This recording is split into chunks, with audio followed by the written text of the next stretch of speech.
as I grew up and I advanced academically, my reality was further separated from my education.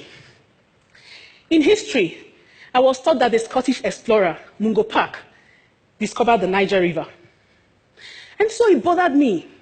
My great-great-grandparents grew up quite close to the edge of the Niger River. And, I mean, it took someone to travel thousands of miles from Europe to discover a river right under their nose. No.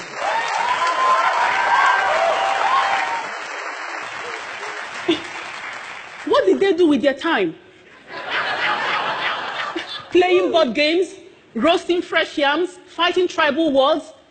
I just knew my education was preparing me to go somewhere else and practice and give to another environment that it belonged to. It was not for my environment where I grew up. And this continued, this philosophy undergirded my studies all through the time I studied in Africa. It took a lot of experiences and some studies for me to begin to have a change of mindset. And I will share a couple of the remarkable ones with us. I was in the United States in Washington, D.C., studying towards my doctorate. And I got this consultancy position with the World Bank Africa region. And so I remember one day, my boss, we were having a conversation about, on some project. And he mentioned a particular World Bank project, a large-scale irrigation project that cost millions of dollars in Niger Republic that was faltering sustainably. He said this project wasn't so sustainable, and it bothered those that instituted the whole package. But then he mentioned a particular project, a particular traditional irrigation method that was hugely successful in the same Niger Republic where the World Bank project was failing. And that got me thinking. And so I did further research, and I found out about TASA. TASA is a traditional irrigation method where 20 to 30 centimeter wide and 20 to 30 centimeter deep holes are dug across a field to be cultivated. And then a small dam is constructed around the field. And then crops are planted across the surface area.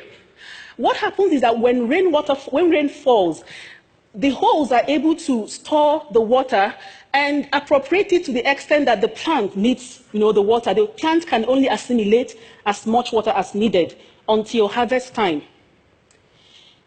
Niger is 75% scorched desert. So this is something that is a life or death situation, and it's been used for centuries. In an experiment that was conducted, a plot of land, two similar plots of land were used in the experiment, and one plot of land did not have the TASA technique on it, similar plots. The other one had TASA technique constructed on it. Then similar grains of millet also were planted on both plots. During harvest time, the plot of land without TASA technique yielded 11 kilograms of millet per hectare. The plot of land with TASA technique yielded 553 kilograms of millet per hectare. I looked at the research, and I looked at myself. I said, I studied agriculture for 12 years, from primary to senior 6, as we say in East Africa, SS3 in West Africa, or 12th grade. No one ever taught me of any form of traditional African knowledge of cultivation, of harvesting, of anything that will work in modern times and actually succeed where something imported from the West would struggle, to succeed. That was when I knew the challenge of Africa's curricula. And thus began my quest to dedicate my life work to studying, conducting research on Africa's own knowledge system, and being able to advocate for its mainstreaming in education, in research, policy, across sectors and industries. Another conversation and experience I had at the bank, I guess, made me take that final decision of where I was going to go, even though it wasn't the most lucrative research to go into, but it's just about what I believed in. And so one day my boss said that he likes to go to Africa to negotiate World Bank loans and to work on World Bank projects. And I, intrigued, I asked him why. He said, oh, when I go to Africa, it's so easy. I just, I write up my loan documents and my project proposal in Washington, D.C. I go to Africa and it just gets signed. I get the best deal and I'm back to base. My bosses are happy with me. But then he said, I hate going to Asia, or he mentioned a particular country in Asia and some of these countries. They keep me for days trying to get the best deal for their countries. They get the best deal. They tell me, oh, that clause will not work for us in our environment, it's not our reality. It's so Western. And they tell me, oh, we have enough experts to take care of this. You don't have enough expertise. We know. And they just keep going through all this. And by the time they finish, yes, they get the best deal, but I'm so exhausted and I don't get the best deal for the bank. And we're in business. Really? I thought in my head. Okay, I was privileged to sit in on a loan negotiating session in an African country. So I would do this consultancy position during summer, since I was a doctorate student. And then I traveled with the team, with the World Bank team, as more like someone to help out with organizational matters. But I sat in during the negotiating session.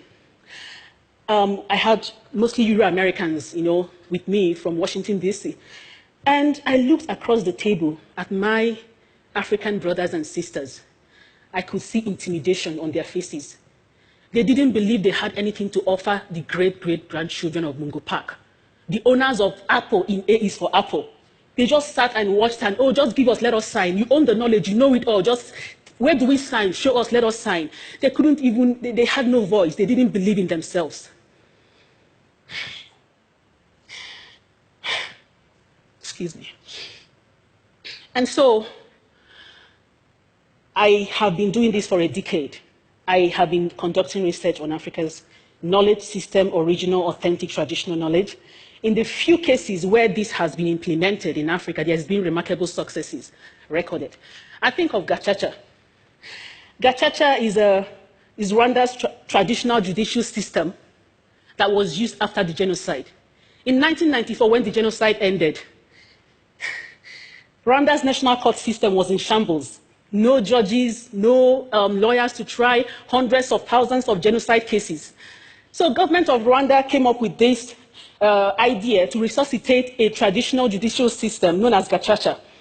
Gachacha is a community-based judicial system where community members come together to elect men and women of proven integrity to try cases of crimes committed within these communities. So by the time Gachacha concluded its trial of genocide cases in 2012, 12,000 community-based courts had tried approximately 1.2 million cases. That's a record.